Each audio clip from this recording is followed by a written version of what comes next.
Today's episode is brought to you by Carrie R. Moore's Make Your Way Home, a stunning debut story collection that spans Florida marshes, North Carolina mountains, and southern metropolitan cities as it follows Black men and women who grapple with the homes that have eluded them.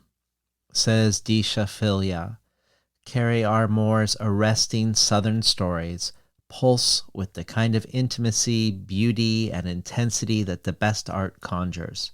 Her characters and their voices linger and arouse long after their final moments on the page. Says Megan Kamale Kakimoto, Make Your Way Home is a collection that moved me to my core. And Elizabeth McCracken adds, it is a book that has the force of life itself, all its hurts and love and betrayal, the little intimacies, terrible mistakes, reconciliations, moments of transcendence, the ways we can and cannot change. It is an astonishing debut. Make Your Way Home is available now from Tin House. Before we begin today's conversation with Martha Ann Toll, one that in part engages with questions of how to render that which escapes words on the page in words, in this case music, let me mention some of the musical contributions to the bonus audio archive from past wordsmiths on the show.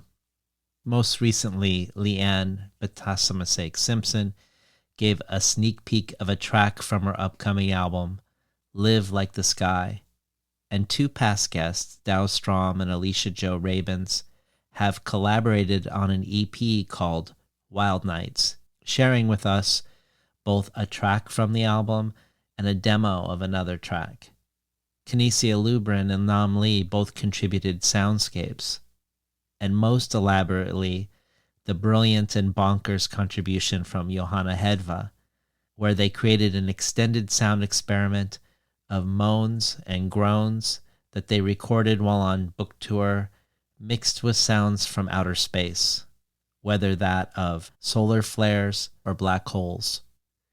Of course, there are a lot of words in the archive too, interviews with translators, craft talks, supplemental readings, and more.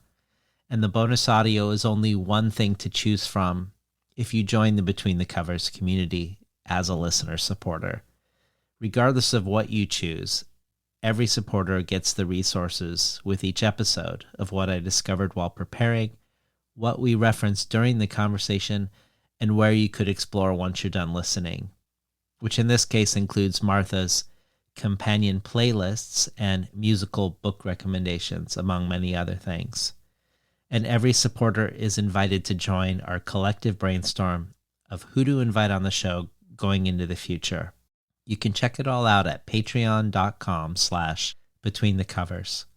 And now for today's episode with Martha Ann Toll.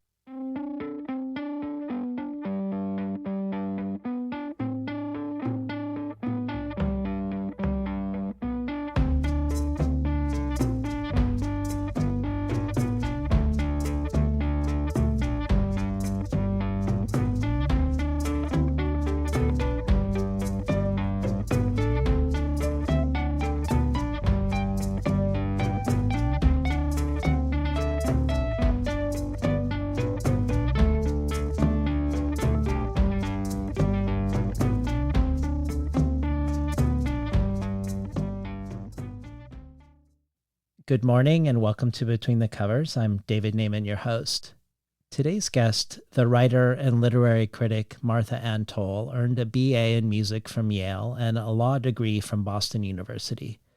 She began her career in corporate law and as an honors attorney for the U.S. Treasury. But despite its rewards, she felt, in her own words, disconnected from anything that mattered, and began to volunteer at a homeless shelter established by the activist Mitch Snyder, who had staged hunger strikes in front of Reagan's White House on behalf of the homeless. Toll continued her work in law and continued volunteering at shelters until ultimately she was hired to run a social justice philanthropy. As the founding executive director of the Butler Family Fund, she developed and led programs to prevent and end homelessness, abolish the death penalty, and combat racial injustice and inequity in the criminal justice system. She established a partnership with the Oak Foundation in Geneva and London to achieve similar aims. As a book reviewer and as a critic, Toll has published widely, from her interviews of writers at Washington Independent Review of Books, to her opinion pieces and reviews at the Washington Post, to her many years of book reviewing for NPR, foregrounding writing by everyone from Garth Greenwell to the first English translation of Marguerite Duras' first book. Toll is also a member of the National Book Critics Circle and serves on the board of directors of the Penn-Faulkner Foundation. And all along through the years, Martha Ann Toll was writing herself, finally having her breakthrough when she won the 2020 Petrichor Prize, which resulted in the publication of her debut novel, Three Muses, a novel that went on to be a finalist for the 2023 Gotham Book Prize, alongside past Between the Covers guests Hernan Diaz and James Hanahan. With a starred review from Kirkus, Pulitzer Prize winner Paul Harding says of Three Muses, Martha Ann Toll's Three Muses are those of song, discipline, and memory. In this beautiful, dark novel, she has choreographed the mysterious ways these forces push and pull and shape the lives of her characters, lives of terrible loss and precious, if dismaying, survival, through their dissonances, harmonies, deprivations, and recoveries. A meditation on history, music, the catastrophic inheritances of the Holocaust, and the so common, painful hiddenness of hope itself. Three Muses captivates the reader from the first page to the last. And Kiesi Lehman adds, Martha Ann Toll's Three Muses is so surprisingly soulful. The surprise doesn't lie in the existence of textured prose that explores dance, music, love, and time in wholly different ways. It lies in how that textured prose actually creates a new time signature, wholly dependent on practice and discipline. This is phenomenal writing. It just is. Martha Ann Toll's here today on Between the Covers to discuss her new novel, which, like Three Muses, is published by Regal House, called Duet for One. Writer, translator, journalist, and dance and opera critic Marina Hars says, music and the near impossibility of doing justice to it is one of the book's themes.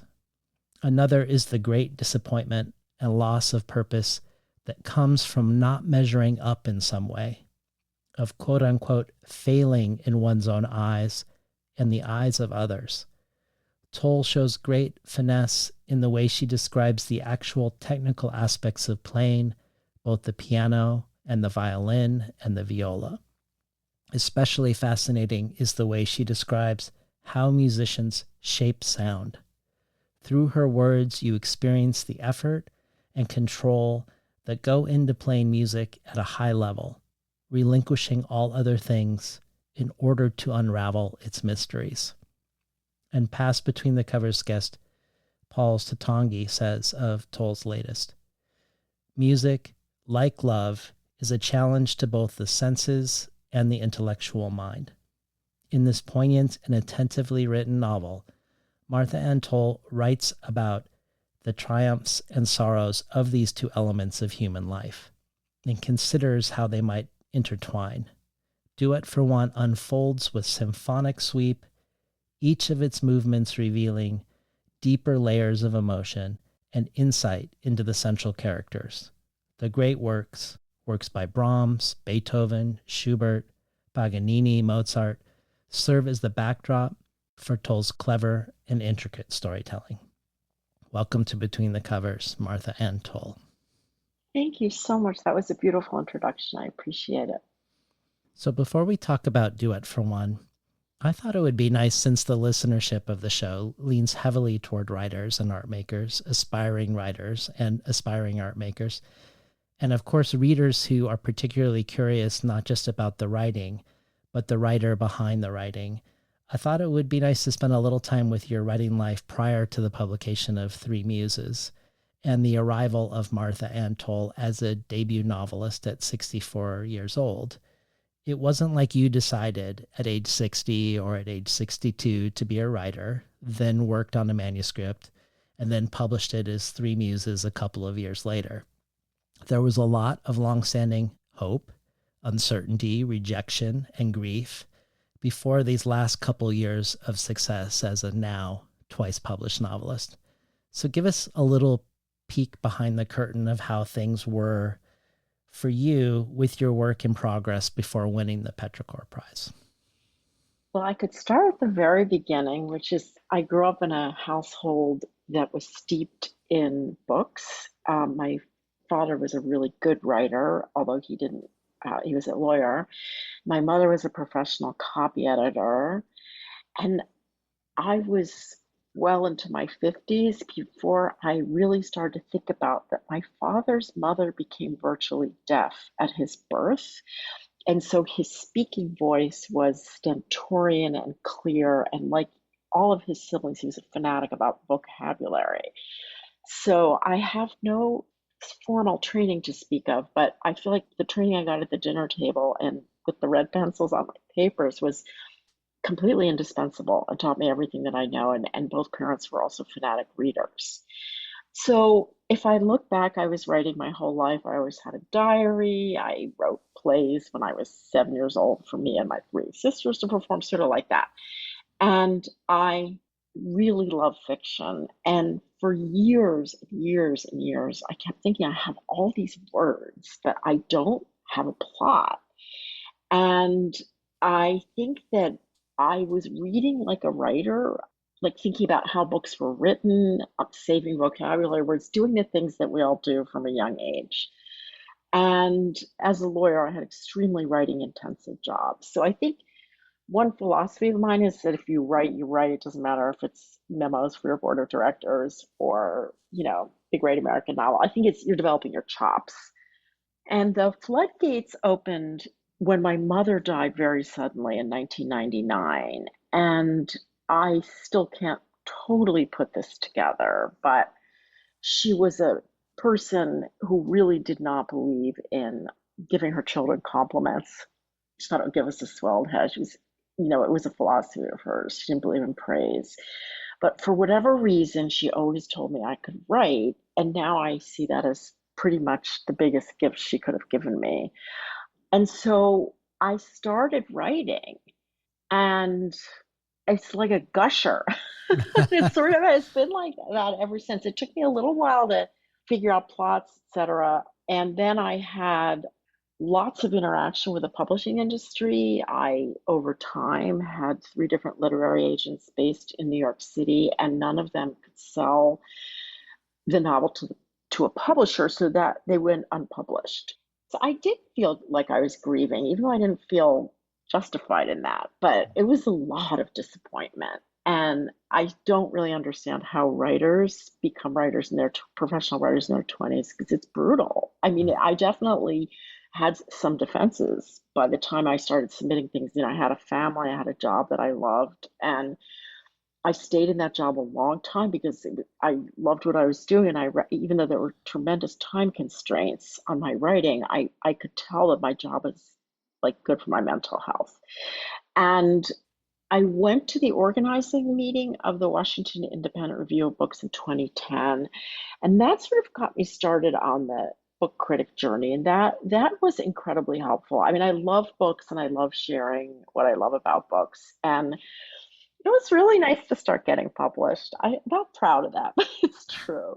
Is that part of the perseverance, the starting to book review at a time when the novels weren't being accepted? Absolutely. And it was very affirming, because it was, I was able to publish. There was a time when I was publishing 2 reviews a month, and it was just great to start getting my writing out into the world. And also, I have a lot of philosophical beliefs about sharing books, and the fact that, a lot of books never get reviewed, a lot of classes of people never get reviewed, all those things. So I felt like it gave me this wonderful platform. It's extremely important to my development.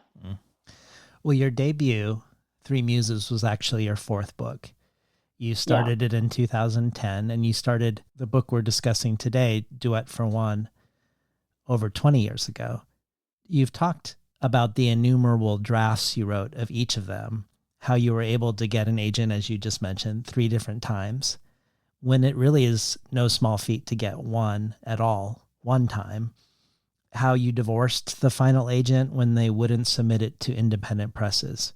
How you started noticing that Three Muses ended up as a finalist several times when you submitted the book yourself, unagented, to book contests until it finally won one.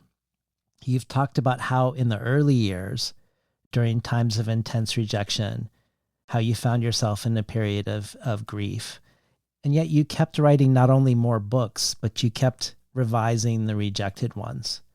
You've also pushed back against a lot of advice that you felt was wrong. For instance, editors telling you to get rid of the 3 muses in 3 Muses.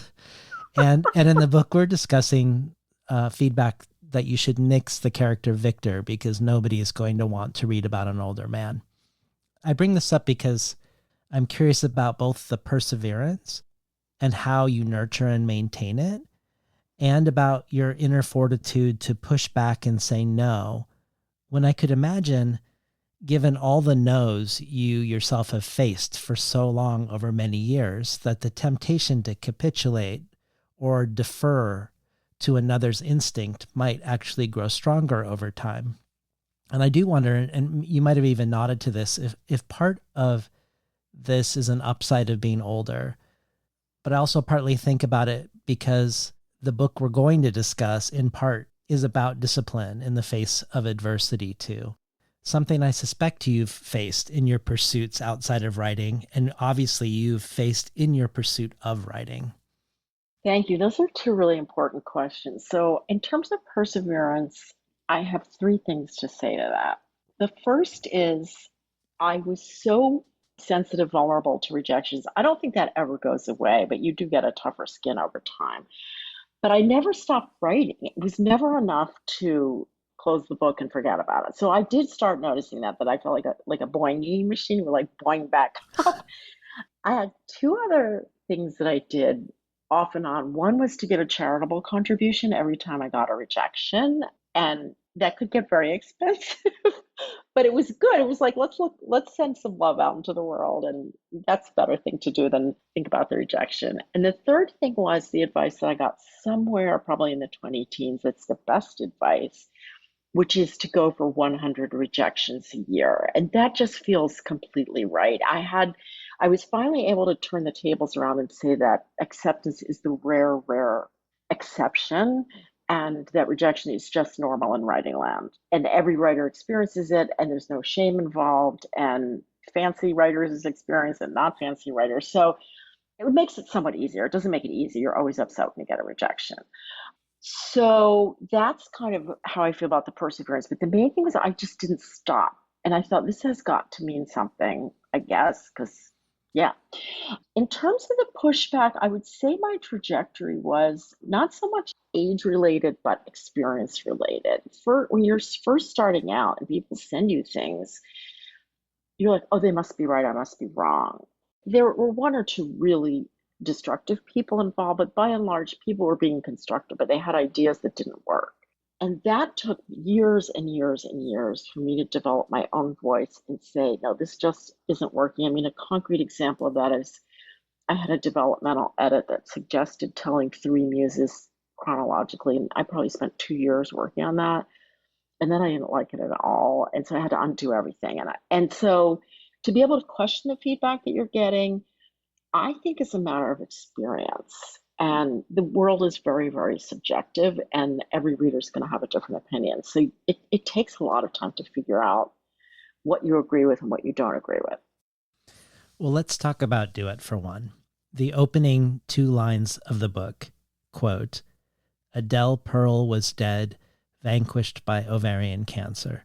Adam and Victor shivered at her graveside.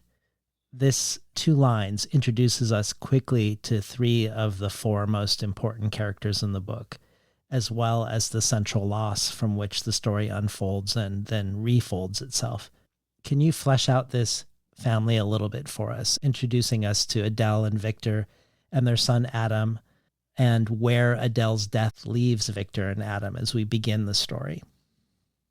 So Adele and Victor are married to each other, but not only that, they share a full professional life together. They are a married two-piano team, and they're very famous, and they travel the world, and they each made the decision not to pursue a solo professional life. They both teach, but this is their life.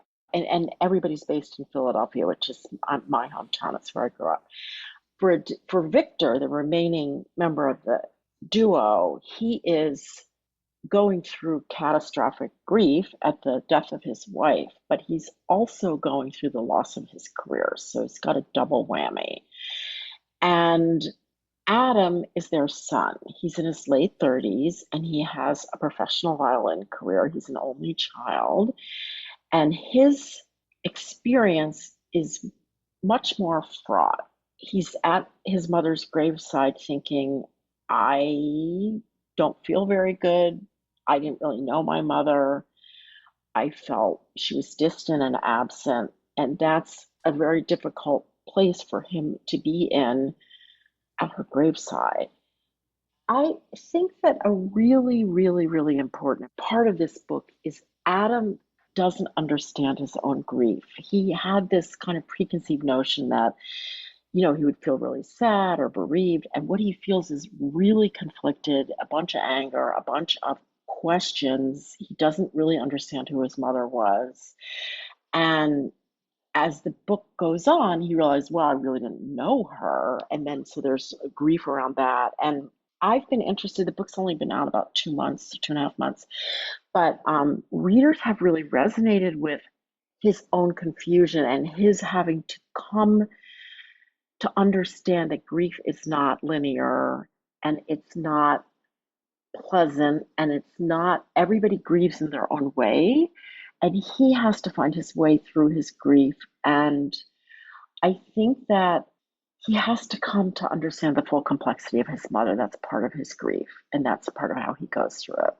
He also, pretty early on, starts to think about the fact that he's had many, many girlfriends, but he has really not had success in love. He hasn't really figured out how to sustain a relationship.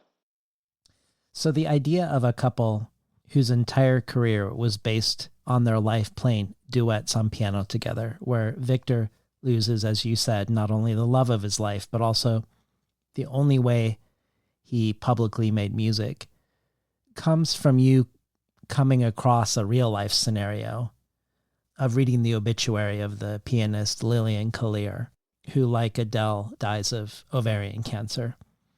I know that influence of Lillian's life on Adele's life goes no further than these few details. But in reading about Collier, I discovered that long before she died, she developed what is called musical alexia, where she began to lose the ability to read a musical score. She first discovered this on stage while performing, but was able to complete the piece from memory. This became worse and worse, where for years she relied increasingly on memory to play pieces, and her repertoire shrunk because she couldn't learn new pieces through reading sheet music.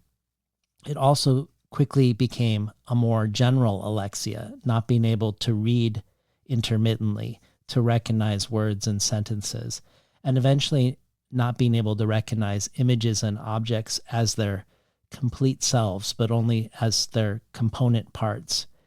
And yet increasingly, she could learn music by ear.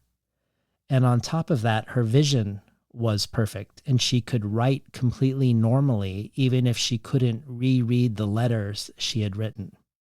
So eventually, she writes to Oliver Sacks for help, and her case became part of the book, The Mind's Eye.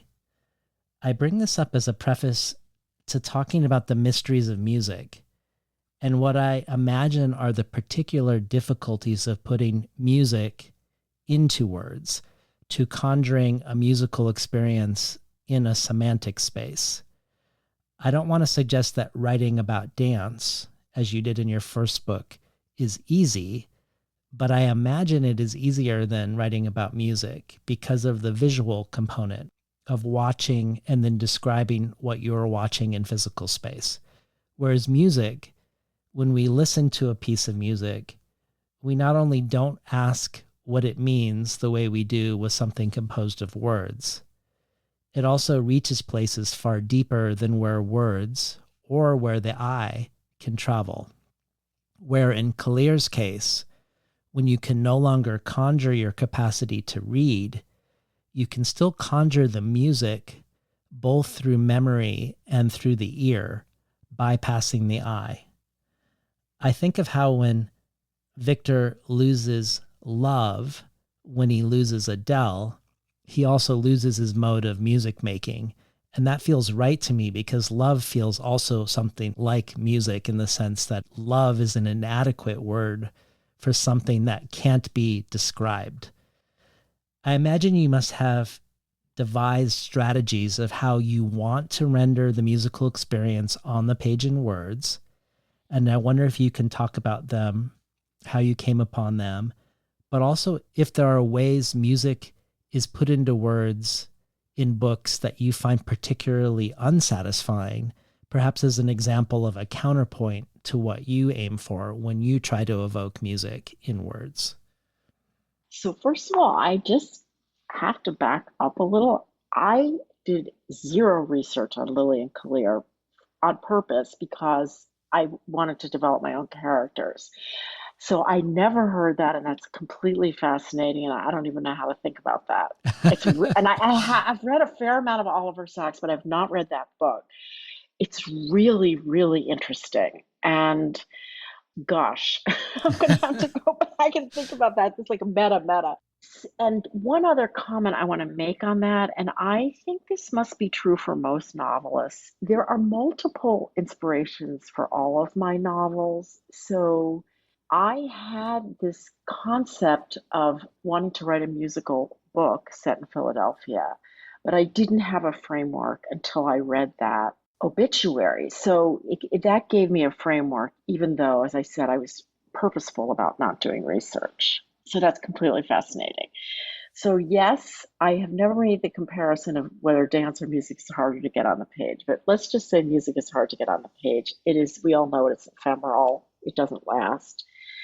I also think that either music or dance, or possibly both, are the earliest forms of human expression from hundreds of thousands of years ago. And so it's primal to all of us. And I think that if we live in the 21st century, we've had contact with music. And I think for most of us, if you have not a musical bone in your body, you still are evoked deeply emotionally by music. I'm talking any kind of music. I'm not a musical snob. So, that's different for different people. And it's like a sense of smell. It's extraordinarily evocative. When you hear a piece of music you haven't heard for a long time, you're often able to associate it with something important in your life, sad, happy, whatever. So it has this extraordinary ability to evoke memory. So I had some do's and don'ts when I started. And the don'ts were to try to stay away from words that are typically used in music criticism that are kind of overused that we would expect. And if you look at, I do write with a thesaurus. If you look, there's really no synonyms for music, but, things that you would think about: lyrical, harmonic, melodic, all those things. So as a writer, I felt that I had to figure out another types of metaphors to describe it because those words are so overused. And I also wanted anybody who wanted to read this book. I wanted the readers to not need a classical music education. I mean, it makes me a little sad that people think you have to know something to listen to classical music or go to a concert. While I'm here, I have a Spotify list on my website if you want to hear the music. I'm really believe in, trying to open this world up a little, but not just open it, pull up the curtain behind it, because I think that you could say this about soccer or football or brain surgery. It's a lot of perspiration before there's inspiration. So playing a musical instrument or singing is a tremendous amount of physical training and it's a physical act. For wind players, that has a lot to do with breathing and getting control over your breath. And some wind players do something called circular breathing, where they can exhale and inhale at the same time. I'm a former violist, so viola, it's your left and right hand that have a lot of physical training to do extremely different skill sets in the right hand, which holds the bow, from the left hand, which plays on the keyboard. There are obviously also tremendous mental challenges. It's a whole new language, alphabet. Interestingly, in Western classical music culture, we read music, but I think that's a bit anomalous for music around the world. I think many people don't have a written, recorded way to learn music. They learn it, people learn it from ear and from imitation. So in my book, I wanted to get to the physicality, and I was trained that way. My viola teacher, Max Aronoff, to whom the book is dedicated, kept a plastic hand on his desk in the studio, which was like, I think, from an anatomy, probably a medical anatomy class. And he could take the lid off and show you the tendons. And in string playing, your ring finger and the middle finger are called your third and fourth finger. And those tendons are crossed in a way that presents tremendous physical challenges for string players because your ring finger has trouble doing things because of that. So he used to like take the take the lid off his plastic hand and show me that, and then go home and tell your mother you got an anatomy lesson here, you know.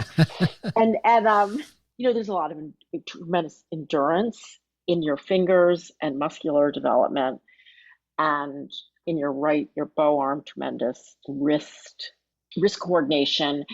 And I think many string players would say the bow is equivalent to human breath, which a good singer, we don't hear them taking a breath, and you aren't meant to hear bow changes. The bow goes up and down. You're not meant to hear that either, but it takes extraordinary skill and physical training. So a lot of my book, or not a lot, but there are scenes describing the physical aspects of making music. So that was one way that I got it on the page, to try to transmit what that is, just as, if you were on a baseball team, you would do warm-ups. It's really no different. And the other thing is to associate it with the evocation of emotions, which is incredibly hard. And basically, that's the challenge of writing a novel or writing anything about emotion. It's challenging. I think one thing that's really interesting about reading the physicality of musicians is I feel like it allows the reader to fill in the imaginatively what the music sounds like, rather than I hope so. Yeah, rather than telling us at length what the music being produced sounds like, in a strange way, counterintuitively, I think, almost focusing on how the music is produced and then twinning that with, as you said, the emotional register, or maybe around memory also. It allows us to sort of create a music. I feel really happy to hear that, because that's obviously my intention. My teacher, Max Aronoff, I think there's a ton of imitation in music, and he had a spectacular instrument, but he also is the best violist that I've ever heard, and I've heard a lot of violists. He just had this beautiful, beautiful sound, and it was so much part of my training, and I think the training of all of his students, to hear that sound and try to imitate it. And I think imitation is a huge amount of training in the arts. I think that early painters, they go to museums and they copy paintings, and it's one of the reasons that I am violently opposed to the use of the word derivative. A lot of critics, when they want to criticize a work of art, they say it's derivative, and it really irritates me, because all of the training in the arts is to become derivative, to learn what the masters have done before you. Mozart listened to Haydn. We don't go around saying Mozart's derivative Haydn as an insult. That's how he learned his craft.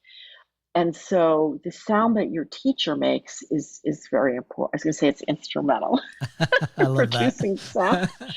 So I wanted to comment on your saying that you filled in your head what was on the page in Duet, for one. And I am trained as a lawyer, and it took me a little while to figure out that novels are not legal briefs. And if your reader doesn't understand what you're talking about, that's tough noogies. You didn't write it correctly.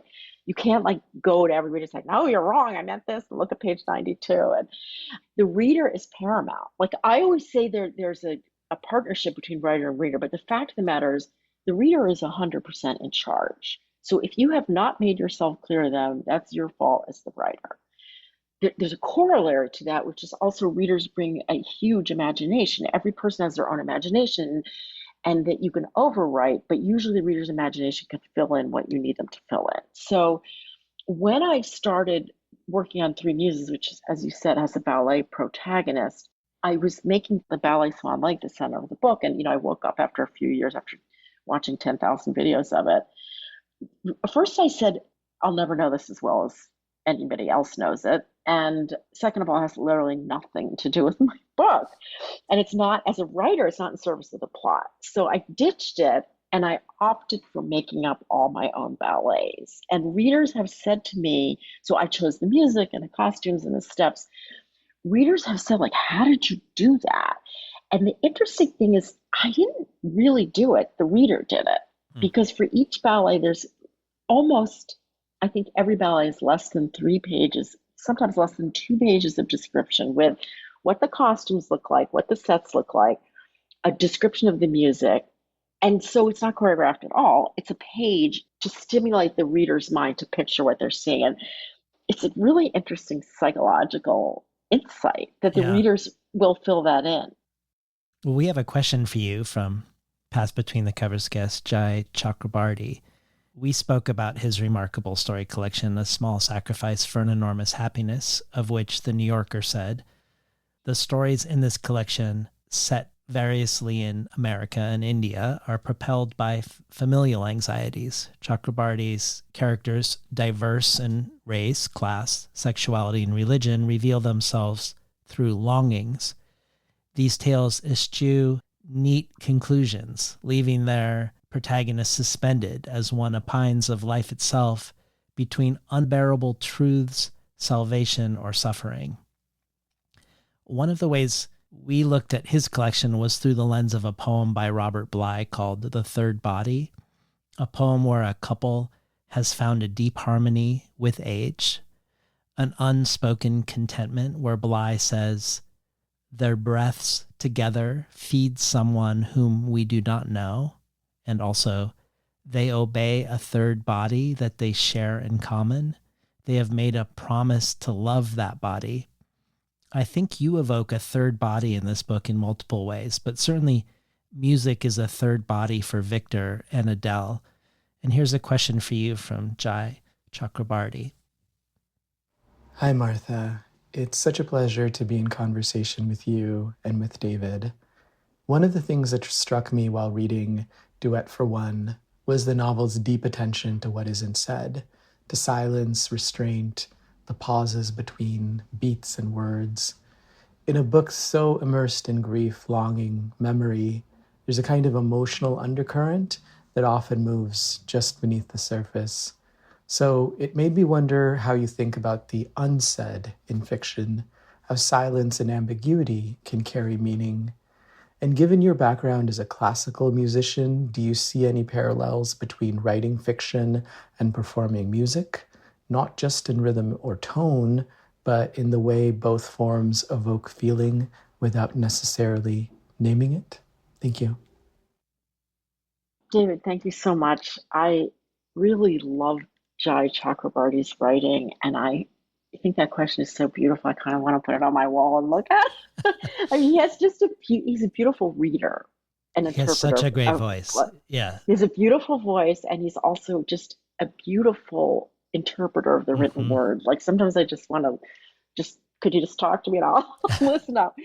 So this is a really complicated question. Another thing that I learned from Max Aronoff, and honestly, I think every rock musician knows this, is that the music is in the rests. So if you are not familiar with classical music, a rest is really a time of silence, and there are rhythms associated with it. Rests have a certain amount of time depending on what the composer says and how long that silence goes, etc. So I think that's like an incredibly important concept in life, and it's really important in writing. So to go back to early criticism that I got from a really good friend who actually said, you write like a lawyer, you're pounding, you're pounding your point like too many times. And that's where silence comes in. A lot of my late stage editing and also editing that I do on other people's work is taking off the last sentence of the paragraph, the last two sentences of the paragraph, because I notice that your instinct as a speaker, so I think it's an instinct as a writer, is to make a conclusion. And it's the reader that has to make the conclusions. So this question about ambiguity and silence is, for me, paramount on a number of levels.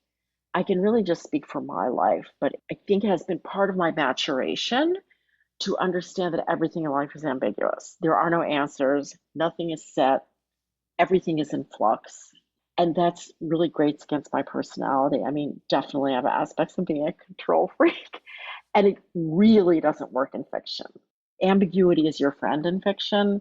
Too much is confusing to readers because then they get lost, and that's not fun. But ambiguity is the stuff of human life, even with our closest friends and relatives, partners, whatever. Speech is imperfect, and we can have misunderstandings all the time. We cannot understand. Every human is individual. So ambiguity is really the stuff of life, and I think it's the stuff of fiction, partly because I kind of like misunderstanding in fiction. Like that's part of what I do. I think we constantly misunderstand each other, misinterpreting each other. And the humans are curious species, but we don't always know what we're looking at. Actually, I wrote a piece really early on. I was lucky enough to go to Morocco in 2014, and a colleague of mine said, I just got back. We did great. We're doing all this feminist training there, and yay, we're bringing our Western ideas about women's empowerment, blah, blah, blah. And I was in a small town in the mountains and just stood one morning and watched women walking down the mountain with blankets full of laundry to go to the communal washing place. And they had to bring that back up the hill, and I'm assuming wet.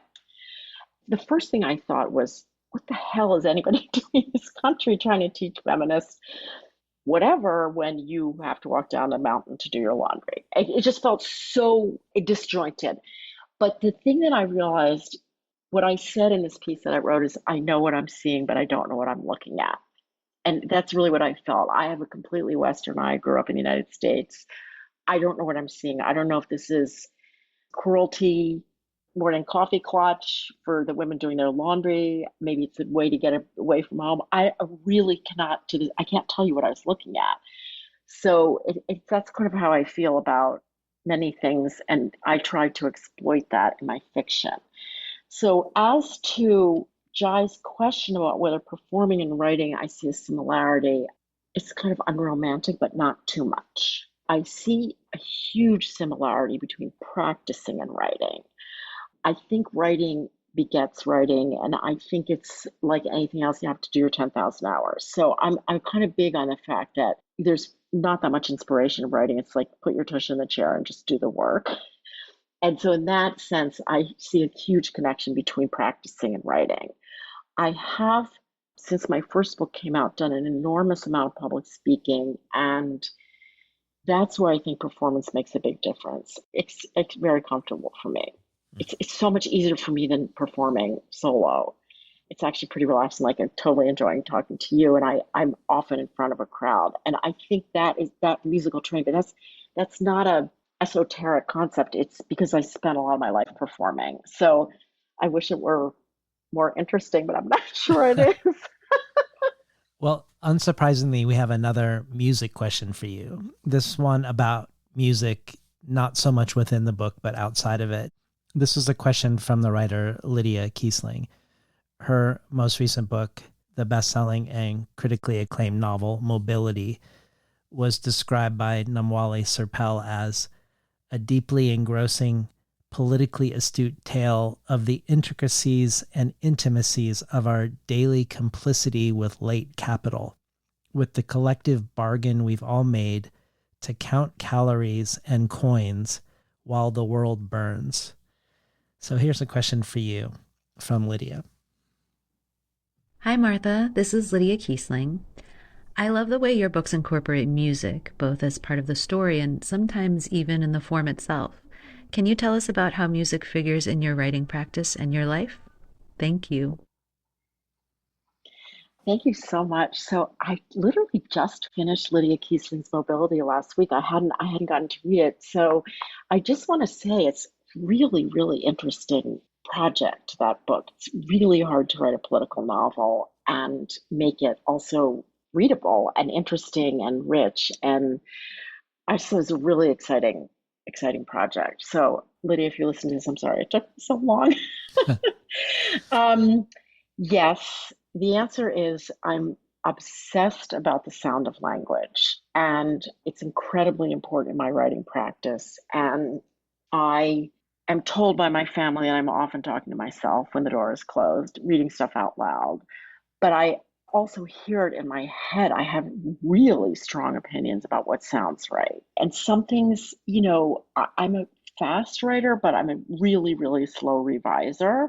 And the opening scene of Duet for One, I probably rewrote 2,000 times. I don't think that's an exaggeration. I just couldn't get it right. So another thing that is kind of related to me, because the sound of language is important. I always say this, I take a poetry class every 2 years, and I'm definitely not a poet, but I kind of wish I were, because I kind of hold them to higher esteem, because that attention to words and sound is so beautiful in poetry. I'm also really, really, really, really not a visual person, but I have visual impressions of what I'm writing. So I'm very aware of fat paragraphs and skinny paragraphs, and whether the building blocks are in the right place. And for whatever reason, I have trusted my judgment on that. Like if something feels like it's going to topple over or it's imbalanced, I have to revise it. And that's just really interesting to me to have this internal architect, whereas I couldn't tell you what pictures are on the wall of my house. It's just writing is there's a lot of mystery to writing. I think so too. Even if the duet between Victor and Adele is the most obvious duet that then becomes a duet for one in your novel, I think there are many duets. Their son, Adam, even when his mother is alive, as you've already said, feels alone, neglected, perhaps overshadowed, certainly not mothered in the way that he craves. Her career is first and foremost.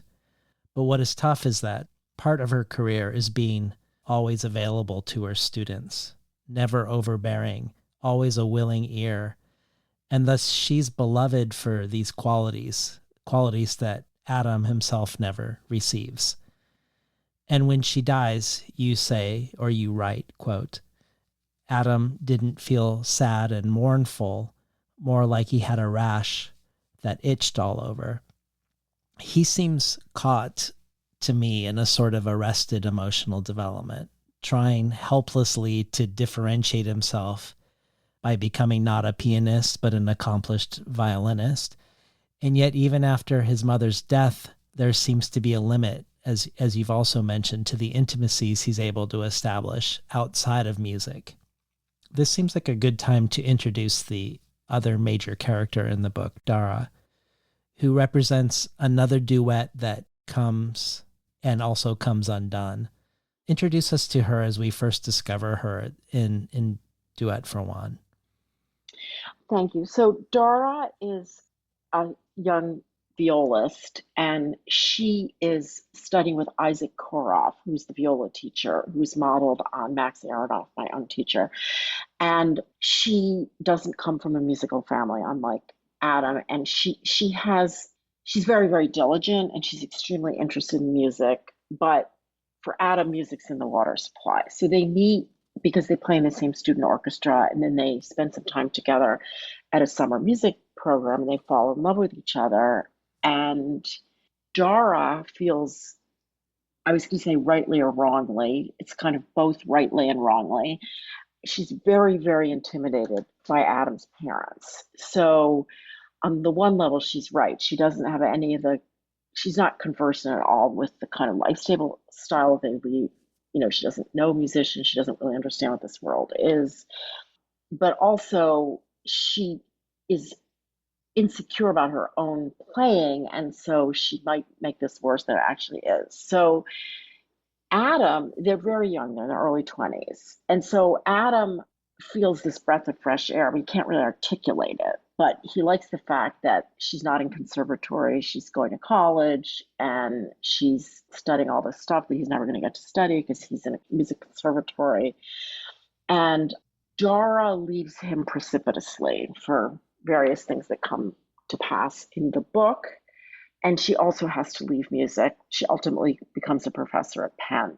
And Adam finds himself thinking about Dara, not quite on the first page, but sort of on the third page of the book. His mother's death brings something up for him about her that he hasn't resolved. Well, even though Dara isn't you, there are some rough correspondences with your own life. Unlike your pursuit of ballet as a child, where you say, quote, "Sadly, my passion did nothing to make my arch bigger, my extension higher, my back straighter, or my body more flexible. It was clear by age 10 that I lacked any of the prerequisites for a professional ballerina. When my classmates were invited to audition for the children's parts in the Nutcracker, I was not considered, not even for running around in a large mouse head. Finally, the ballet school refused to advance me. Unlike this, you had great promise as a musician. You majored in music in college. You were the first chair violist in the orchestra. You thought at the time you would become a professional viola player, training through your early 20s.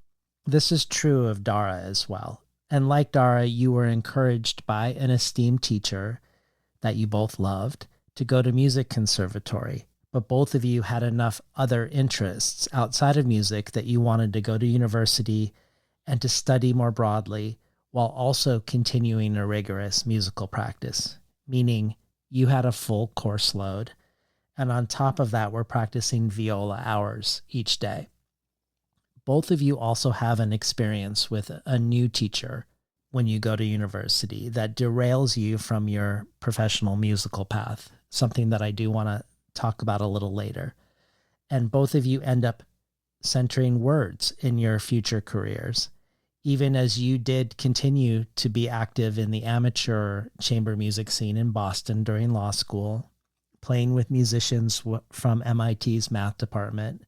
And for years afterwards, as a lawyer, you were in a semi-professional orchestra in Washington, D.C.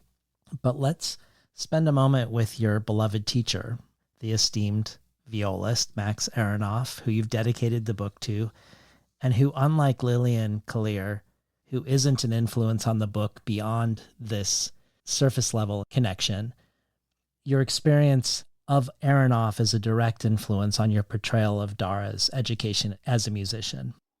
In looking into Max Aronoff a little bit, I found a remembrance of him by the violist Toby Apple, where he says, quote, "He used his own bowing exercises, which were like calisthenics. Instead of moving your entire arm, you move just your fingers and wrist alternately. We would go over these exercises as if he was practicing with me, correcting every step. His advice was that if you play something right 99 times at home and screw up in front of the audience, that's the one that they hear, so you had better practice more than 99 times." And I also found this quote from Aronoff himself, quote, "String playing is pure craftsmanship. There are no shortcuts. 1/2 hour a day does not mean anything. It does as much good as a hat rack at a synagogue." I've never heard that one. That's interesting. So thinking of you describing your being booted out of ballet and then the humiliation you felt later from a future teacher that derailed your professional aspirations as a violist, I imagine both of these experiences on their own must have informed or influenced your perseverance and perhaps ultimately your success in writing. But I also wonder if Aronoff's approach to technique and discipline and the focus being on the hours, as you've already mentioned, are a huge part of that as well. But I just wanted to spend another moment. You've already done this multiple times today, but is there anything else pedagogically or otherwise personality around studying under Max that you would connect to your writing practice or to other aspects of Duet for One, or the teacher that you evoke in as a fictional character in Duet for One? Kind of everything. I feel like other than my parents, Max taught me everything that I know. There used to be a sign about kindergartners. Everything I know I learned in kindergarten is about learning to share, play in the sandbox, be nice to each other, which, we could all use some right now. But anyway, so two things I want to say about the Toby Apple comment. I had a lot of teachers, and unlike any other teacher that I've ever studied with, I also studied piano.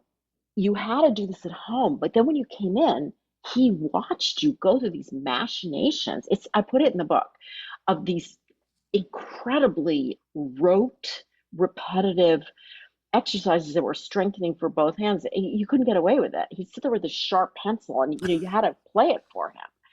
And if it took however long it took. So that was, in my experience, unique. I don't know how many other teachers do it, but I think the biggest thing he taught me is the necessity of breaking music into incremental pieces. I'm married to an environmental activist, and he has an expression, how do you eat an elephant? And the answer is one bite at a time.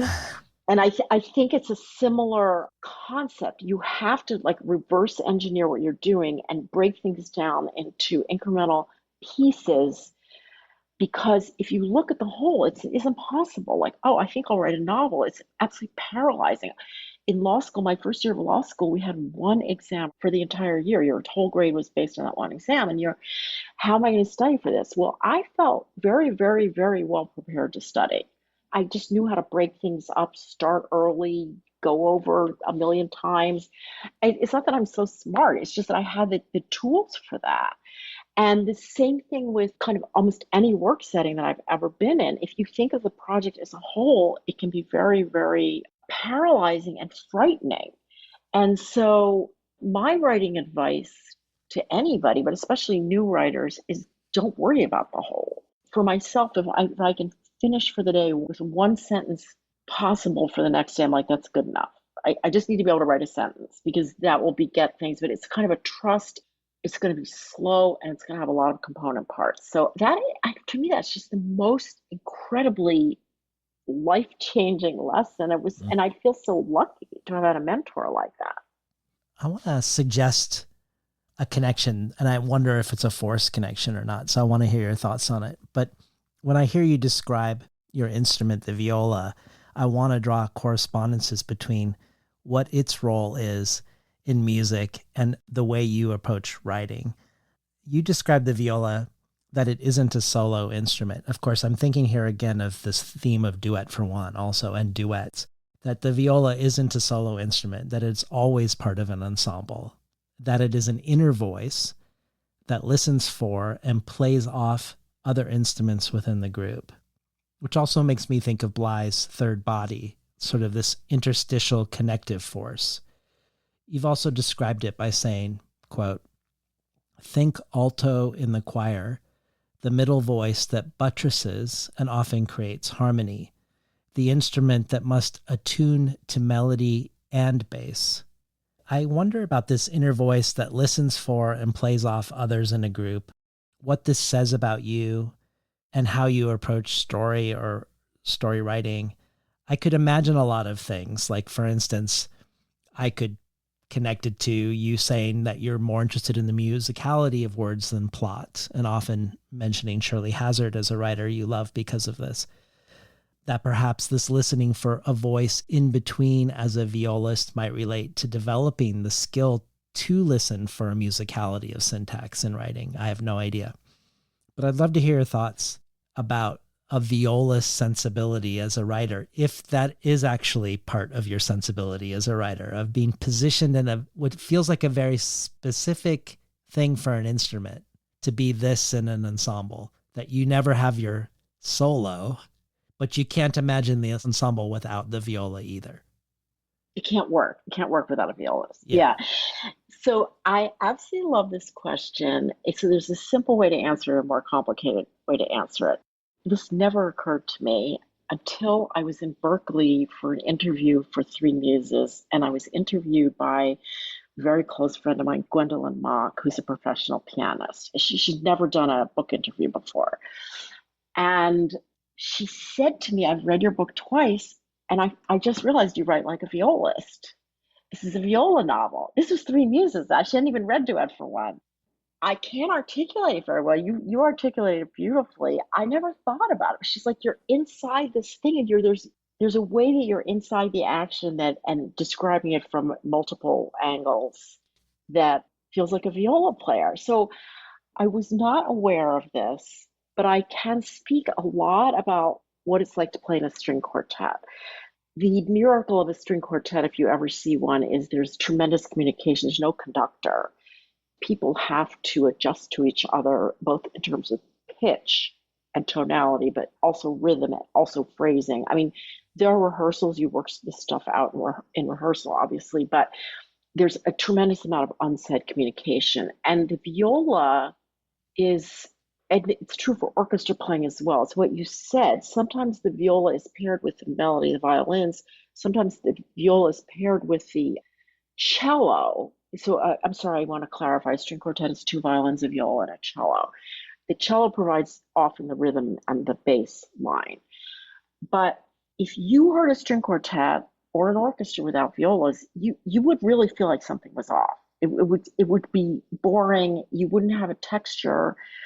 And definitely in orchestra, you've got to be listening to all sides of the spectrum. I mean, in very big concert halls, this can be a problem because I have often felt like the viola is too far away from the first violins. There's a sound delay. It's hard to match your sound. And when I was growing up, the violas were seated physically in an orchestra inside with the cellos on the outside. I've noticed that most orchestras now put the violas on the outside, which I don't know what I think about that, but you're even farther from the violins if you're doing that. So it's complicated. You're always next to the cello, so you can kind of adapt, you can adjust to them, but there's a tremendous amount of adjusting that goes on. And I always want to distinguish this from playing electric bass or guitar or acoustic guitar, because those instruments have frets where you can put your fingers, it's a guideline where the pitch is, but the classical stringed instruments have no frets. So, do you remember reinforcements, those little sticky white things that you put around the holes? Mm-hmm. Loosely, like younger readers aren't going to know what these are, but the early days, you would see the very beginning elementary school students sticking reinforcements on their fingerboards so they'd know where the pitch was. It just doesn't work. You have a hot day or a cold day or a rainy day, your pitch is out immediately. And string instruments go out of pitch all the time. So when you're performing, you have to adapt to that. So I guess there's some connection, but I couldn't say it the way you said it. It's kind of instinctive. Well, both of your books are a blend, I think, of imagination, research, but also drawing upon your own lived experience. What's interesting in your talking about them is the ways reality is sometimes a facilitator of the imaginative in your narratives. For instance, Max Aronoff being an uncomplicated influence on his avatar in Duet for One, but also how sometimes reality is a hindrance or obstacle to finding a true rendering of what you want on the page. I mean, the most obvious thing we could think of as an example is what you've already mentioned, that after 4 or 5 revisions of having the ballerina Katya perform ballets that actually exist, where you'd super researched Swan Lake, watched innumerable performances of it for research, that it's throwing out Swan Lake and creating your imaginary dance that freed up the fiction. Yes, choreographing your own ballet, starting from scratch and building up a ballet up from the beginning through Katya's rehearsal process, breaking the pieces down into their component parts, I'm sure created all sorts of other challenges. But it lived more fully on the page than trying to capture a ballet that actually exists. And you've similarly mentioned Bellevue Hospital and Three Muses. You got caught in trying to learn the period details of the interior of the actual building in the 1940s, something you were liberated from by making the hospital fictional. In Duet for One, as we've already discussed, you used a real detail of Lillian Kalir, but breathed life into that detail almost entirely via the imagination. I also think of the more mysterious connections between the real and the imagined. You've mentioned this also today, how when your mother died suddenly when you were in your 40s, it was her death that unleashed your writing life, where from then onwards, you really committed to it and stuck with a commitment. But you've also mentioned much later when your dad died, quote, "It came as a sudden gust, the thought that I could give it all up, throw everything overboard, ditch the career and social justice that I truly loved and that was close to 40 years in the making, and do what had been calling me for decades, write full time." Surely, whether consciously or unconsciously, the loss of your parents, I would imagine, informed or influenced the rendering of the death of Adam's mother, Adele, in your novel. But I'd love to hear more generally about navigating research, imagination, and lived experience. If you have a method, or whether it's instinctual or trial by error for any given instance, when one is a fuel or a foe to successfully writing what you want to write. I'm a lawyer. I worked professionally. My professional life is all research. And to be really frank, I can't stand researching for fiction. And sometimes you have to, but it isn't why I write fiction. So I research on an as needed basis. And like you said, I found that jettisoning certain historical facts was liberating because I didn't really want to be figuring out the linoleum tiles in Bellevue Hospital in 1955. It's like really no interest in that. So I guess another thing that's going to sound really weird, I didn't know that I wrote a historical novel or two historical novels until somebody told me. I don't think of myself as writing a historical novel, but you're writing in the past. So in terms of my own parents' deaths, there are a couple of things. I think I mentioned earlier that my father's mother became almost deaf at his birth. He had a really distinctive style of speech. And it's what gets on the page of my first drafts, and it sounds a little bit archaic. And it took a couple of early rejections where people talked about that the language was very stilted. Or he wasn't a stilted speaker, but he had very fluid, elegant speaking voice. And he used words that people don't use, especially not in the 21st century. So apparently that's what I hear. So that's really interesting. That's just his voice, and it gets on the page, and I have to go back and not take it out, but streamline it. And it's a harsh reality, but after our parents die, we are, I don't like to say liberated. Some people have terrible relationships with their parents. I didn't, fortunately. I had great parents. But since it's such a tectonic shift in your life and in the family construction and the family of origin, there is something loosening up, liberating about it. So I really try really hard not to analyze what I'm doing, like where did that come from and where was it in my imagination? But I kind of need to say that I've just started to send out, I'm looking for an agent for my third novel, and it's really surreal. And I find that really interesting, whereas it's still going to be considered a historical novel, but it's essentially, one aspect of it is about an 8-year-old girl who gets stuck in a John Singer Sargent painting. So it starts with the Daughters of Edward Darley Boyd, which is a painting of 4 girls in the same family. And the 8-year-old girl in the painting gets stuck. I'll say that to people and they're like, what? How does a girl get stuck in a painting? I'm like, well, that's my job as a novelist. I'm going to have to try to convince you of that. And I don't have any clue where that came from. I mean, that stuff that has to be imaginative, right? I mean, so I don't totally understand my own process, and I've been very loath to interrogate it. That sounds smart to me. It's funny, I've listened to a lot of your interviews, and writers on your show are sometimes really expert at describing their processes, but I'm afraid to get near it because I'm afraid to disrupt my flow. Yeah, no, I think I would be the same as you. Interesting. Yeah. Well, one thing the fictional Dara and the real you share that was pivotal in both of your lives is a horrible experience with a music teacher. An experience that was about power and gender.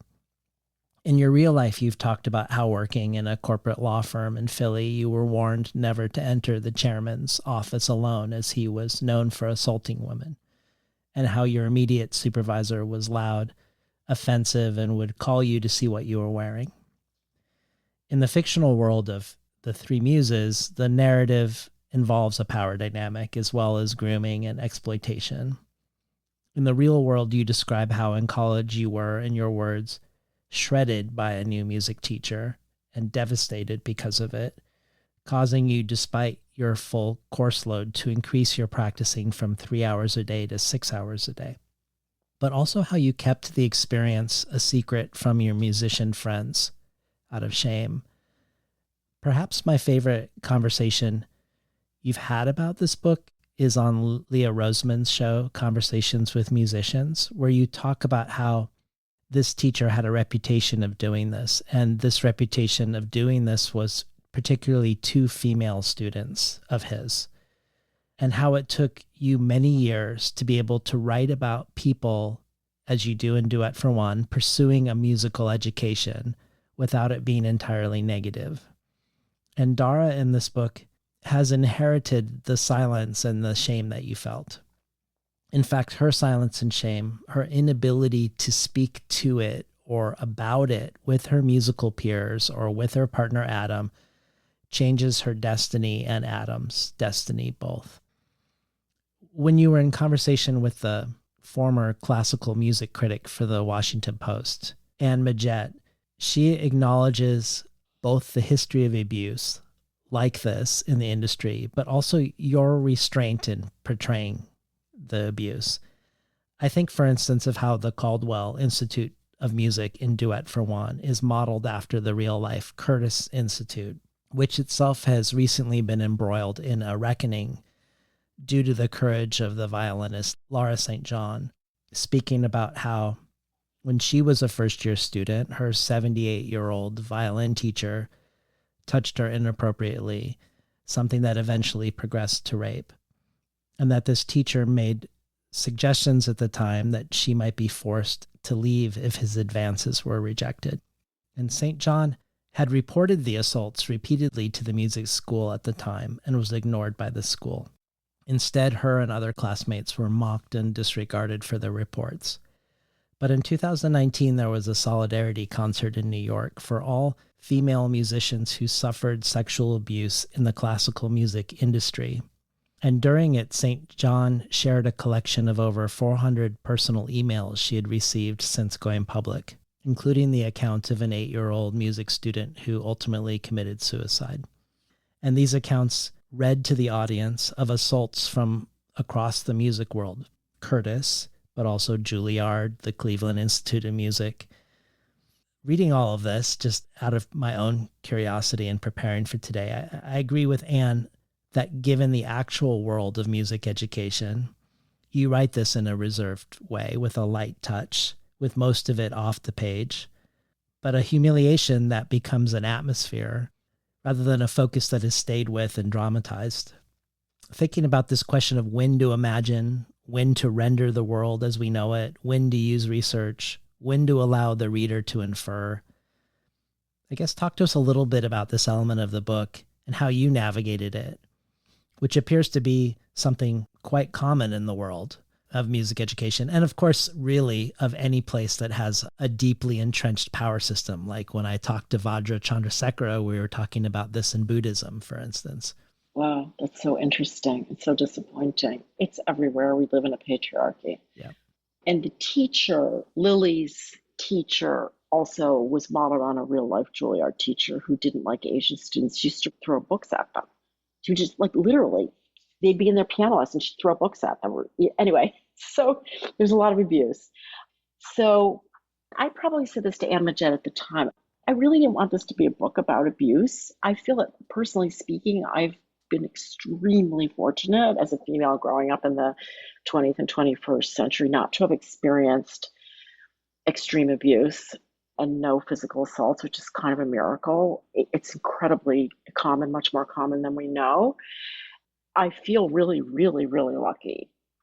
I usually say what I want to write about is love and death, but I'm really, really, really interested in grief and how in America, at least, we have no capacity to talk about it, to help our friends and neighbors, to I think we're all suffering from extraordinary grief and trauma from the amount of violence in our society. So I'm much more focused on the grief aspect and the love aspect.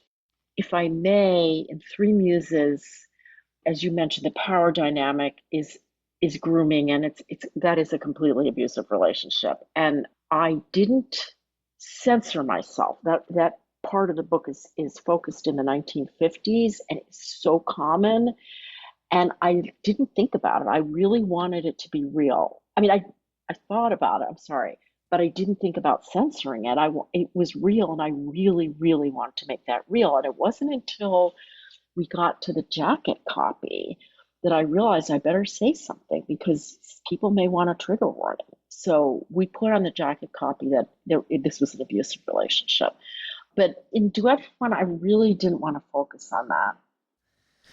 Well, it seems like a good time to ask you about social justice and your work as a lawyer. I asked poet and former lawyer Monica Yoon about this a little when she was on the show. She has talked about the ways she sees a relationship between law and poetry, about how metaphor is analogical reasoning, and that is also what the law is. That something like the Citizen United decision is built on three metaphors. Money is speech, corporations are people, and elections are marketplaces going to the highest bidder. God, that's so brilliant. That's great. That is brilliant. When you're asked about this, you often say, as if it were an obvious connection, that you became a lawyer because of a love of words, which I want to press on because it's not an entirely satisfying answer for me yet, because there are a million jobs you could say this about, not just language-centric jobs like an English teacher or a librarian or a philologist, but also any number of disparate professions, from a singer to an auctioneer to the host of Wheel of Fortune, to a politician, to someone working in AI to decipher whale languages. So what legacy, if any, of law and the pursuit of social justice, which you very explicitly were centering in the work that you did in your philanthropy, how does it find its way, or the experience of doing it find its way in the way you engage with words?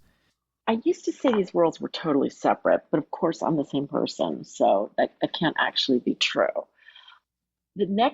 My third book is explicitly dealing with racial justice issues, and I was deeply steeped in that and got an incredible education professionally, but also sought one out personally in what our real history is in the United States, which is why we have book banning and why we have an administration that doesn't want to teach history and wants to eradicate education. This is not a pretty history. And it's also the reason we keep going through these horrific cycles of violence and prejudice.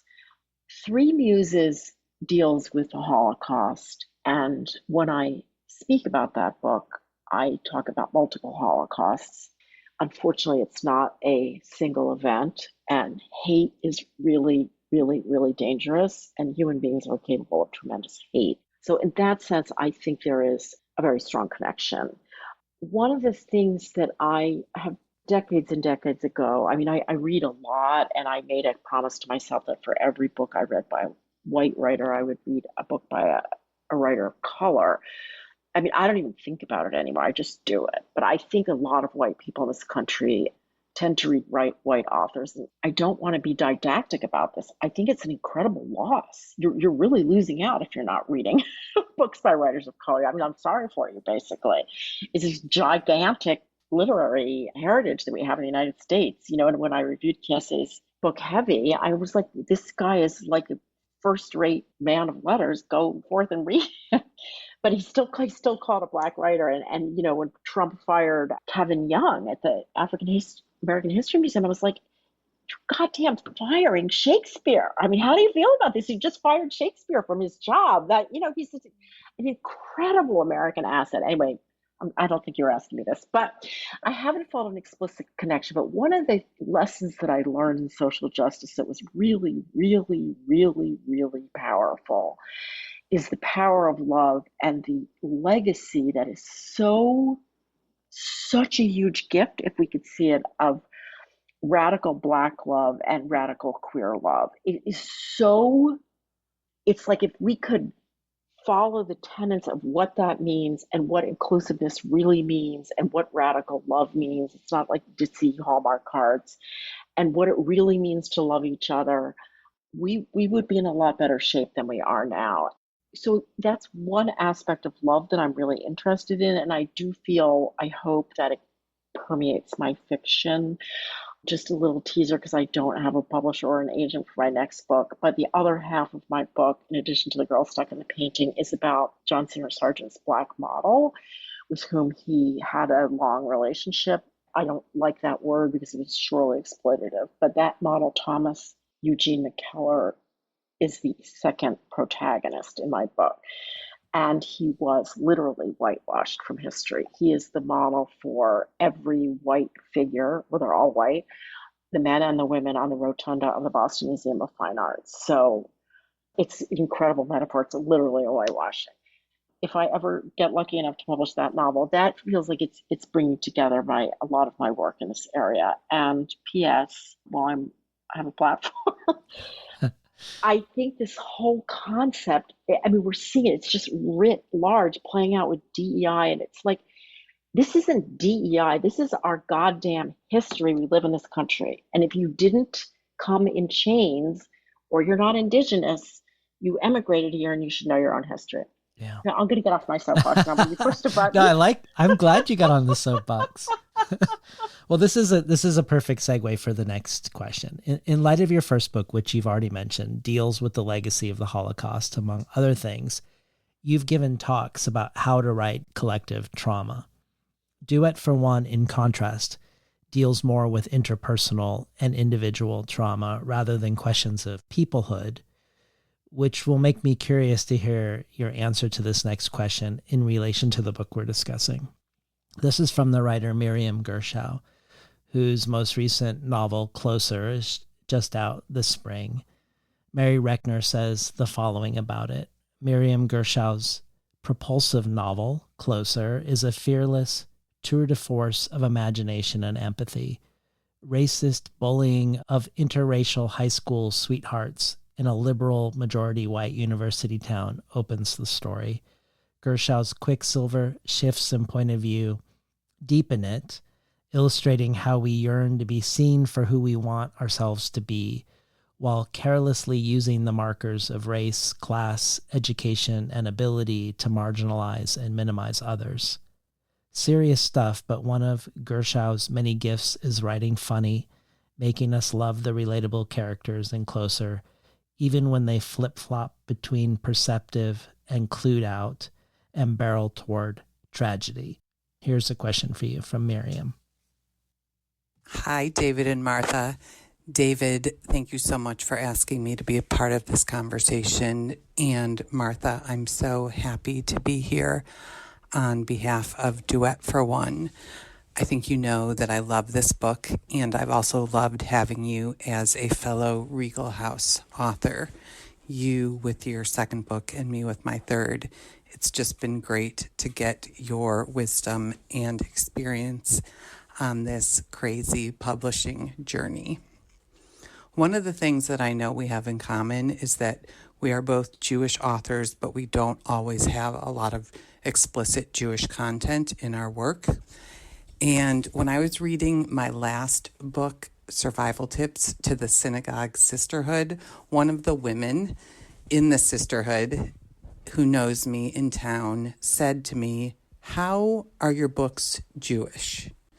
And I answered kind of defensively about, oh, well, all my characters aren't Jewish and I am not a religious practicing Jew, so I don't center Judaism in my work. And she said, no, I wasn't asking about the subject matter. I wasn't asking about the characters. I was asking, how does you being Jewish, your sensibilities, your lived experience, your humor, your voice, how does that infuse your work? And that question struck me as such a different question and so generous and something for me to really ponder. And I have been pondering it ever since. So I'm going to ask you the same question. How is Duet for One Jewish?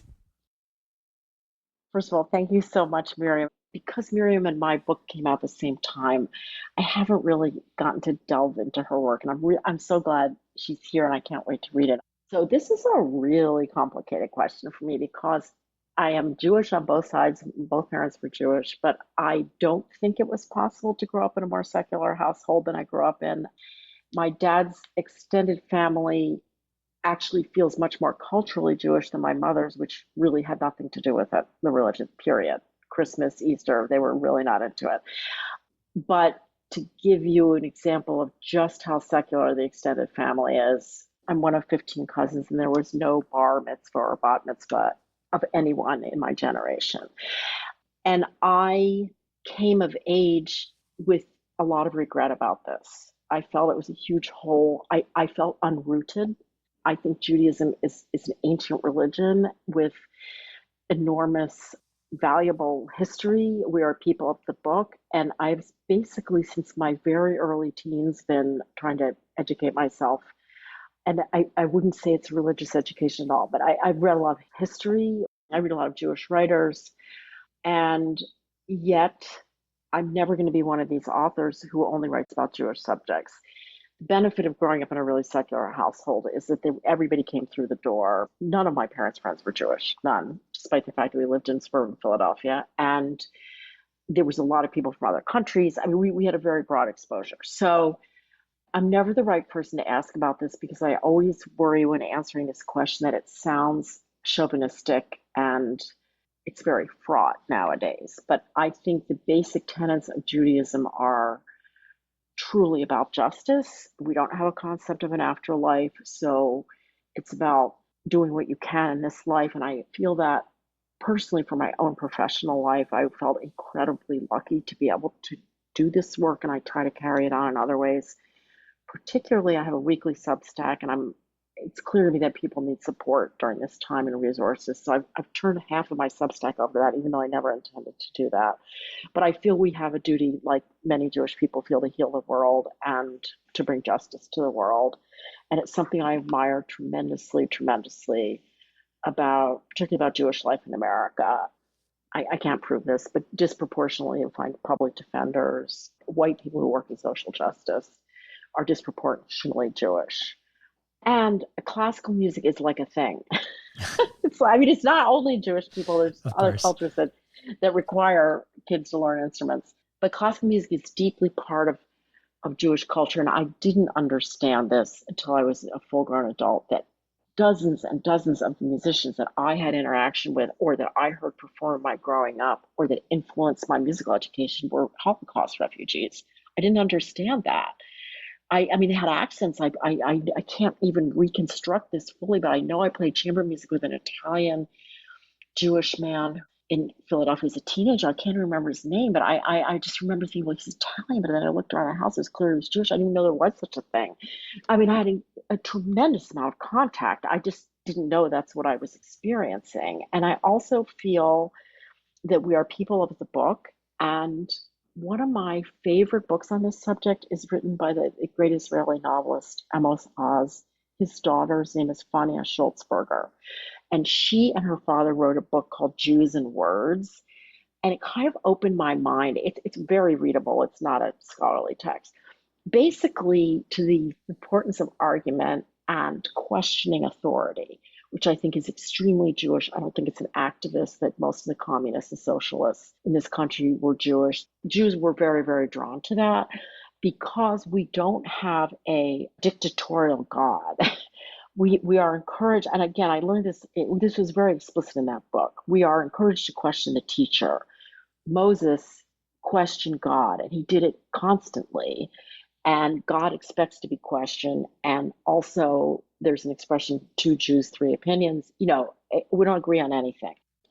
So Duet for One is not in the slightest bit a Jewish novel, in my opinion. But it's probably not an accident that Victor is the son of Viennese immigrants. It's a very minor part of the story. But he's married to a mainline debutante type person. And I don't think it's an accident either that in Three Muses, the protagonist, John, is Jewish and the ballerina that he falls in love with is Catholic. I grew up in a very Christianized household and I only went to public school, but I'm just telling you, Christian culture is what's dominant in this country. And if you get a public education, you are learning European history, you're learning Christian culture. So I guess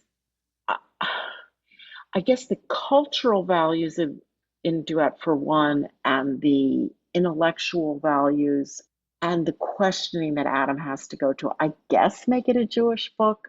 And certainly the musicians, Isaac Koroff, to me, is a very Jewish character. He has that sense of humor, that kind of wry sense of humor that's associated with Jewish people. I think it's hard for a Jewish person to describe this because it's so like in our veins that we don't even know what we're talking about. So that's the best I can do. Somebody else might have a better answer. That's a pretty good answer. Well, I want to ask you some metaphysical and philosophical questions about time, as of course, music is very intertwined with time. But before we do, I wanted to return to sort of the nuts and bolts craft and process questions we asked at the very beginning, but now in relationship to time. Because this was your first book, even though it is the second published. Yes. You've said it still feels like a first book because its narrative is closer to your own narrative than Three Muses. But thinking of how you were revising this book over 2 decades while also writing and revising other books, I wonder about the things you learned along the way in publishing Three Muses, your 4th book, but also your debut. For instance, as one example, that book for the longest time had a lot of backstory that you felt was absolutely vital to the book. And it took years for you to be able to see how the backstory bogged down the story. That under the guidance of Paul Harding, you finally removed a lot of it to the novel's benefit. You learned a lot in getting Three Muses into the world, obviously.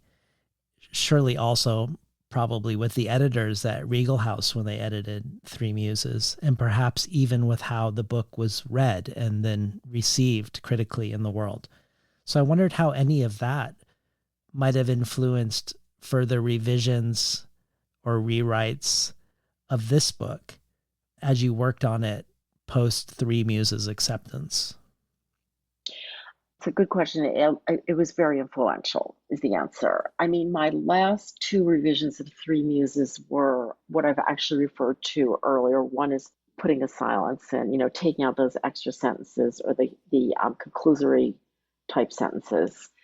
Also introducing more ambiguity. And also, once I figured out that the ballets had to be in service of the plot in Three Muses, then I realized literally every word has to be in service of the plot. So the final 2 revisions for both books were looking at literally every single word to make sure that it was fully in service of the plot. So try to not have any extra words. And we have our pet peeves about words that come in that need to come out. Like I have prohibitions against certain words, one of which is anything that starts with something, somewhere, someone. They're very general, non-specific words.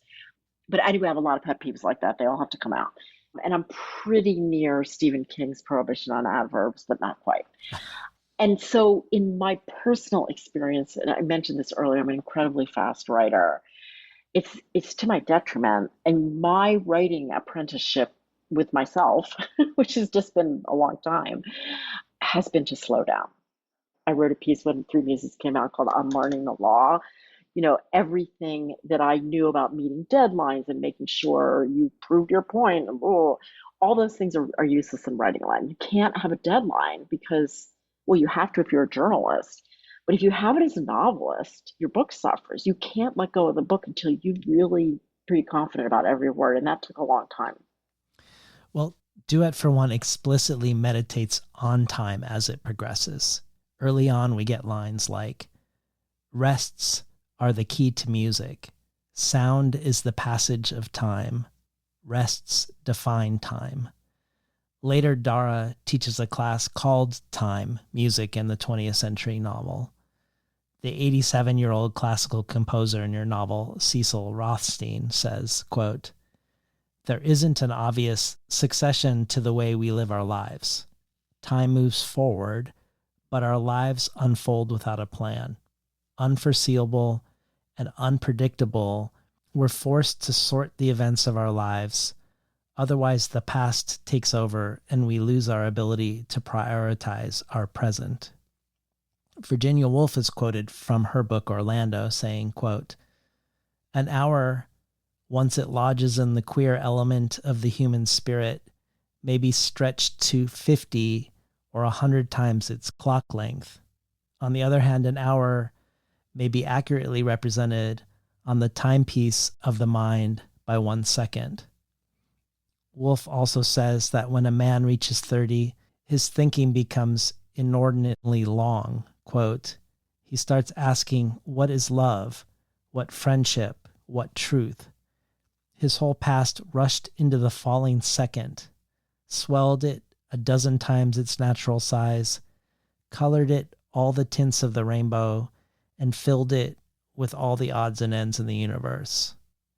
You also quote George Rochberg from The Aesthetics of Survival, a composer's view of 20th century music, where he says, "We live between memory and anticipation, between the past and the future. We live in time and through time." There are many mysteries about both music and time, about music's use of time, but also music's effect on time, I think. It's memory I most want to ask you about music's relationship to it as part of how it relates to time. Because it's my favorite element of your book, the way music serves as a reservoir of memory, almost a storage device of sorts that lives outside of us. You have an article you wrote that I really enjoy called Memorizing in Memory, A Writer's Estranged Cousins, where you talk about how you could identify almost any piece of music that you hear on classical radio after you've had years of studying the viola, but that for you, this is actually uninspiring, sort of like learning your times tables in math, than a way to interrogate the mysteries of music. But it's the memories associated with music, with hearing it, at what time of our lives we heard it, in what place, that are the most meaningful. And there's this sort of magic transportation that happens when we then hear the music again. And you use this to great effect in the plot of Duet for One, in ways that are very moving. And I wanted you to talk about any of this, the mysteries of time, mysteries of memory, the mysteries of music, which maybe sometimes are the same mysteries. Oh, thank you. That's such a beautiful question. I think this might be true for many, many fiction writers, but I, as an individual, have extraordinary access to my memory. It's one of the first things I realized when I got serious about fiction was that I had a level of access that I hadn't quite understood.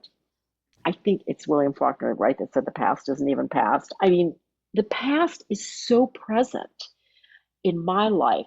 I have extremely clear memories of, I'm from a family of 6 people, four children, two parents, and I feel like I'm holding everybody's memories sometimes. I just have a very, very high retention to what happened during my upbringing, my childhood, and I've been blessed with a lot of wonderful elders, and we only have one left, and she's not doing well, but the elders lived to old ages, and I felt very connected with them.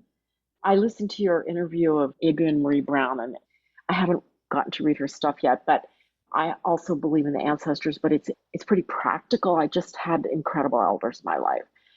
So with my own children who are in their 30s, they've known a lot of the elders, of my own elders. And then I'm telling them stories about what the elders were like when I was their age. And that is so extraordinary to go back and forth. So partly in raising my children, they've had access to a lot of my childhood memories. Like my dad died in the house that they bought in 1955. So it's the house I grew up in. And so they knew that whole house. That's very, very, very rare. And I am a person who goes in my head on any given day, hundreds and hundreds of times. I'm going through the files, the back files and the front files. And I have a lot of long relationships and long friendships. And so time is really, in my personal life, it feels like every age is present in myself all the time. I hope that's not true for other people because it's very confusing. It's also exhausting, but it is true for me. But I think it also feeds my writing. So that's one way to answer the question. The other is kind of obvious, and you've probably heard me say this. Time in music is a little bit like dusting. If you don't dust your house, everybody knows it. Your house makes you sneeze and it looks dirty. But if you dust, nobody says, "Oh, yeah, you dusted." So time is the most important pillar in music. But hopefully, as a listener, you're not paying attention to it because rhythm and time are the foundation, the building's foundation. So they have to be there. They're just essential. Other cultures are into this deeply, like different countries in Africa have extraordinary drumming technique that is only rhythm. I mean, it's just a huge part of music. So that's kind of interesting because that's time on a micro scale. And for people who don't read music, there's something called a time signature in classical music, which dictates how every measure, every part of the music should be played. And also there's interpretive things you do with time, and interpreters, different conductors have different concepts of time. So time is like actually a craft thing in music. But it also, music occurs completely 100% in the present when you hear it. Unlike a book or a painting that you can go back and visit the painting, or you can take the book off the shelf and read it again. Once a piece is performed, that's done. So it's it's true for a ballet performance also, but it's a completely present thing. And I think humans, especially in the 21st century, have a little bit of trouble living in the present. We have a lot of anxiety about our future, and we're all bogged down in our past, and especially in a culture that doesn't allow for grief or processing or nuance, that wants to see everything in binary terms. So there are different kind of levels of time. And, if you look at Victor in my book, who's just lost his wife, he's reviewing his whole marriage, and parts of what he feels is he just met his wife yesterday. Like, as we get older, we realize how fast the passage of time is, and we are just less than a grain of sand in history, basically. Well, you've spoken about two of the three sides of the triangle, if we think of time, memory, and music. But what about memory and music? Because you say it's very much about the present moment, but there's also a paradox there too, I think, in the sense that if I hear a song that I haven't heard in 40 years, I probably could sing it. Yeah. And yet that's not true about something I read 40 years ago. I can't recite it. And similarly, this is a very key part of the way you move the narrative in this book, has to do with the ways when you hear music, it's almost like you're being uploaded with a different time in your life at the same time. Mm-hmm. All the associations, not by choice. So in a weird way, you're in the present moment, as you suggest. I think that's entirely true, but you're also in all these other times. Yes. And for pieces that are very important to me, I do remember the place in which I first heard them, my reaction. I've written about playing the Schumann piano quartet with my MIT musicians that you mentioned in law school. So I played every week with the members of the math department at MIT, and we had a piano quartet, which consists of a piano and 3 stringed instruments. And the Schumann piano quartet, I'd never heard it, and it has this absolutely stunning, spectacularly gorgeous, slow movement. I mean, I just remembered, I was like, where the hell have I been all my life? I've been playing for years. I thought I played most of the chamber music literature, and, so that kind of thing I remember. But I think I also have that memory for books, but I'm a terrible memorizer. So I never really could memorize music. And I've noticed that musicians like my friend Gwendolyn Mock in Berkeley, she has perfect pitch. She was born playing piano, basically. And with her, I don't think memorizing is an issue. I can't explain it. It's like imprinted. And I just don't have that skill. I mean, you can learn it. But I didn't ever feel I could learn it well enough to be confident about it. But if you turn on the radio and I play the piece 45 years ago, I'll be able to sing the whole thing. I'll be able to sing along, Yeah. But yes, I think there's an incredible association between time and memory. And Three Muses, the two protagonists have different memory problems. One is that John is the only surviving member of his family, so he's holding the collective memory of his family, and he's the last survivor, but he's also holding part of a collective memory of Judaism, which I always say, we don't have cathedrals, we have our collective memory, basically. And Katya, who the ballerina, who in this very fraught abusive relationship she has with her choreographer, she's the holder of his memory. And what does that mean to be the holder of somebody else's memory, which is a whole nother set of questions that we could talk about all day. Well, in the spirit of you saying that you care more about the music of words than plot, I feel like I can speak about things that happen in Duet for One that bring the book together at the end that are non-narrative without spoiling the actual story of the book. And one of those things is the coming together of words and music in many ways, as if they finally find a harmony together. For instance, a famous duet by Schubert enters the story near the end, but this is a duet not between two instruments, but between an instrument and a voice, between music and words. And more overtly, Dara teaches a class that straddles the English department and the music composition department. And perhaps I can suggest that after the ways your ballet career and then your viola career came to an end, before your desire came to an end, that you bringing this book full of words, but about music and musicians out into the world is the ultimate full circle harmony of all, of bringing music and words together. My final question for you was going to be to ask you what you're working on now.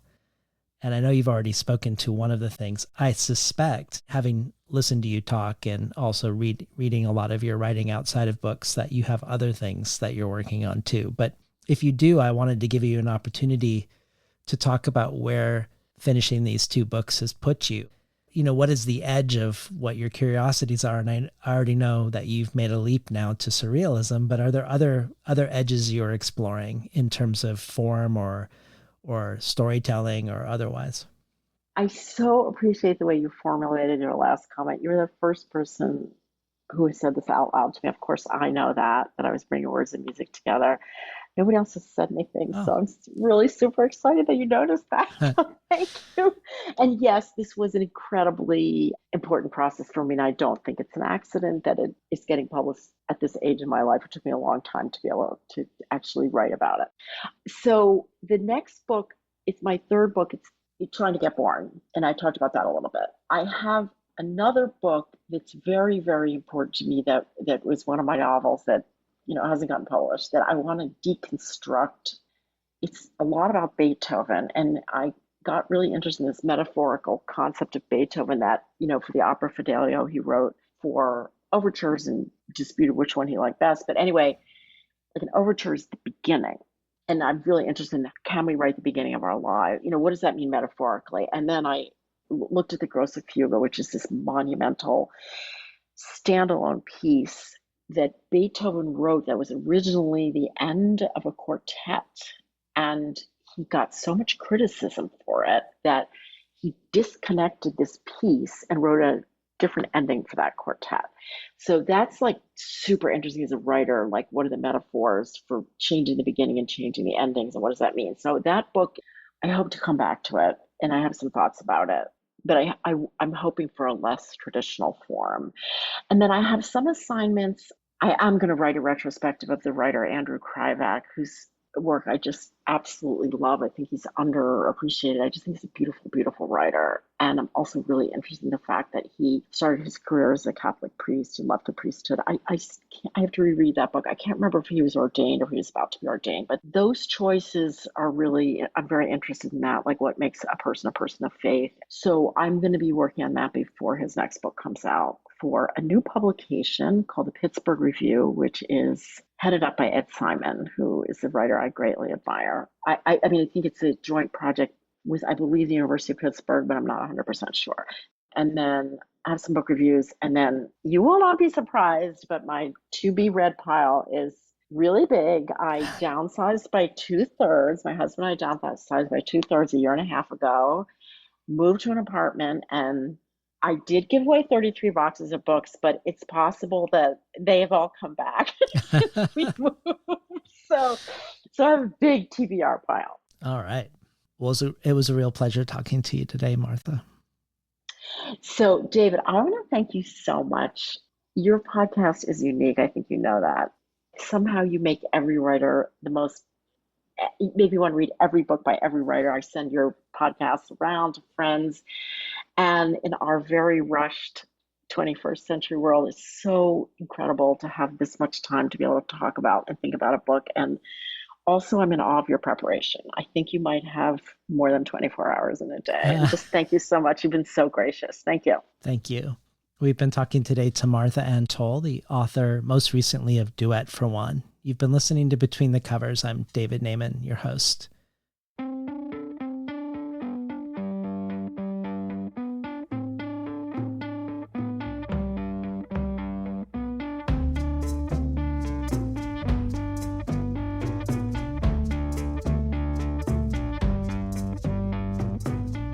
Today's program was recorded at the volunteer-powered, non-commercial, listener-sponsored, full-strength makeshift home office of me, David Naiman. You can find more of Martha Ann Toll's work at marthaanntoll.com. If you enjoyed today's conversation, consider transforming yourself from a listener to a listener supporter by joining the Between the Covers community. Every supporter can join our brainstorm of future guests, and every listener supporter receives supplementary resources with each and every conversation. Of things I discovered while preparing, things referenced during the conversation, and places to explore once you're done listening. And then you can choose from a variety of other things as well. The bonus audio archive, the Tin House Early Reader subscription, and much more. You can find out about it all at patreon.com/betweenthecovers. Or if you prefer a one-time donation, you can do so by PayPal at tinhouse.com/support. I'd like to thank the Tin House team, Elisa Ogie in the book division, Becky Kramer in publicity, and Lance Cleland, the director of the Summer and Winter Tin House Writers Workshops.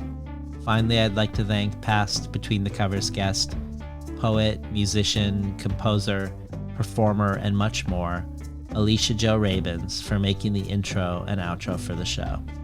You can find out more about her work, her writing, her music, her film, and her teaching at aliciajo.com, ALICIAJO.com.